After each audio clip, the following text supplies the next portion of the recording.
This reflection is inspired by actual events of my life, in particular the relationship between I and my father.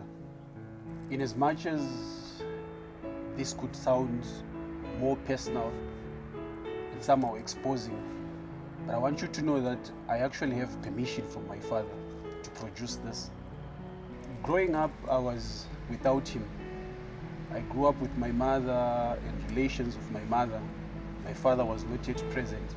And the first time that I actually saw him, the first time that I actually met him, was when I was in Form 3. He actually made the initiative to find my siblings and I. The rest of the family knew where he was. My aunts, my uncles knew where he was, but we didn't know, and he came to find us. I remember it was on a weekend, on a Saturday. He came. I saw him walking down the road coming to our house. No one told me that that's your father, but when I saw him, something in me told me that it's him. So he came in, we welcomed him. There were introductions, and of course a little bit of drama was one of the main actors. It was nice, and at the same time it was sour.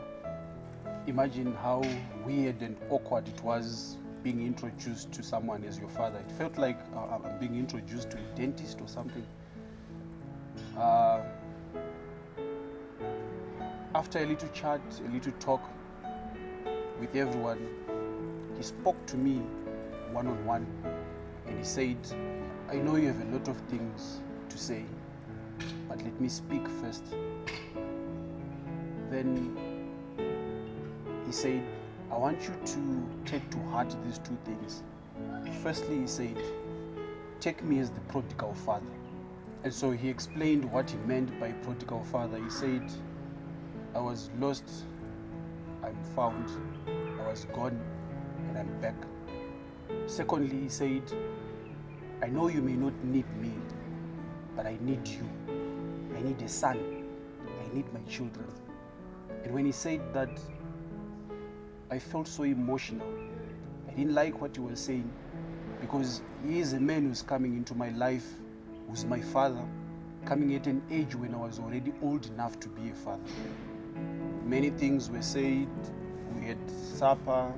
The following day he left. Years went by. I want to be honest, I didn't forgive this man when he said he was sorry.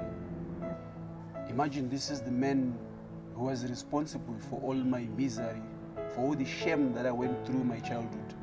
When I was at school, people speaking about their fathers, I had nothing to say about a father. I even had a stepfather who was so clearly visible that he had no relation with me whatsoever. He was short, he was light, everything was so clear. And each time I thought about having a parent, I never thought about him. I only thought of him, and I only saw him as my mother's friend. It was not easy finding forgiveness. I thought about all the troubles that my mother had gone through.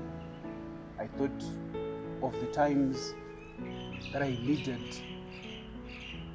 a parent, a father figure. My aunt spoke several times about forgiveness. Each time we said prayers, but I could not feel it. Years went by. I went to the seminary studying for priesthood. Many times I would hear preachings about forgiveness, but I didn't want my mind to dwell on that because it wouldn't make sense. Years went by. I think it was about 6 years after I met my father for the first time that I began questioning myself of my truthfulness of being a priest. The desire to be a priest when I could not forgive someone who actually didn't even offend me. If there be any offense, it would be just that he was absent from my childhood. But in actual fact, he had not done anything to me that made me feel that I deserved a sorry from him. Anyway, let me save all other details for some other day, some other discussion. Let me actually speak about the sweet side of this experience that I had. Towards my diaconate ordination, I began making steps towards embracing my father. It wasn't easy getting to know him, knowing that he's a man of temper, also a son of temper. So we were like father and son of temper. But I want to admit that now I can feel it that my father made adjustments in order to accommodate me, and I also had to make adjustments in order to accommodate him, because growing up, the only person that I could call father was a Catholic priest. I never called anyone father, Baba. It was him. So towards my priesthood now, we were now like friends. He came for my ordination.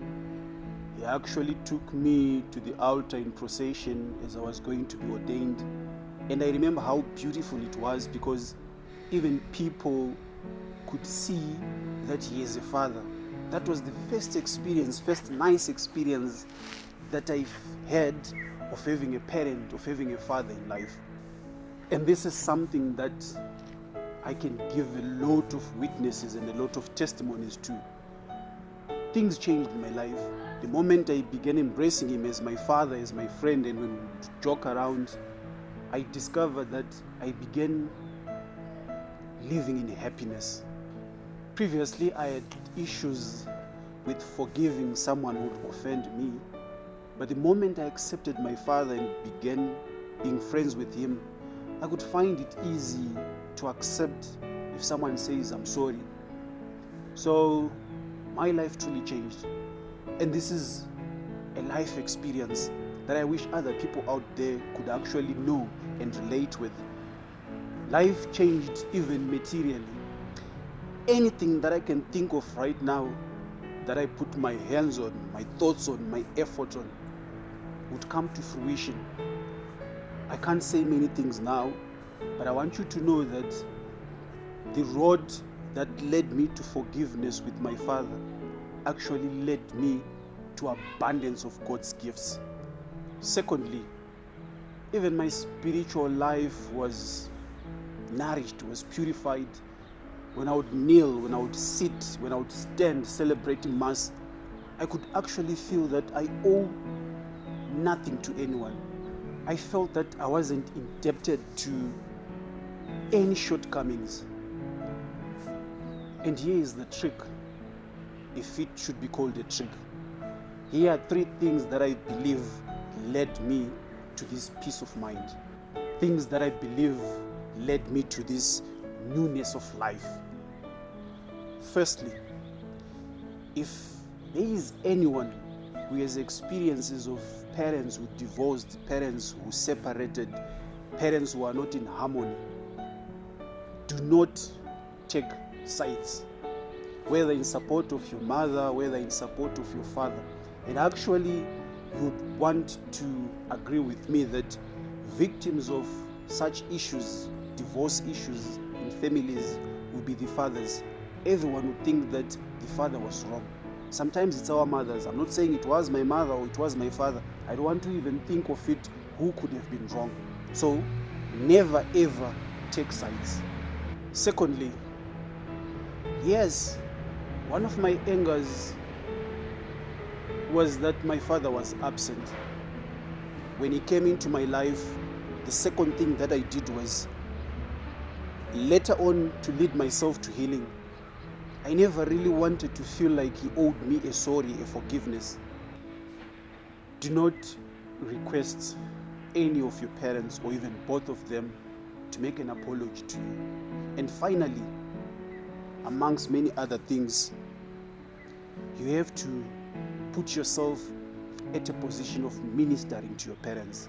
And this is where the greatest of gifts spring from. The Bible says there is greater joy in heaven when one of the lost sons or daughters of God is brought back into communion. And this is where we can come in as children, ministering to our parents. They have to find a way to embrace themselves through us, through their children. Well, the embrace I'm talking about is not like a reunion whereby they come to live together, but an embrace of forgiving each other. Let our parents, if they had separated, if they had divorced, if they had disharmony amongst them, between them, let them find a road to forgiveness, to understanding each other through us, their children. And we do this how? We don't even show either of them that we sympathize them very, very much at the expense of loving the other. We just have to love them unconditionally.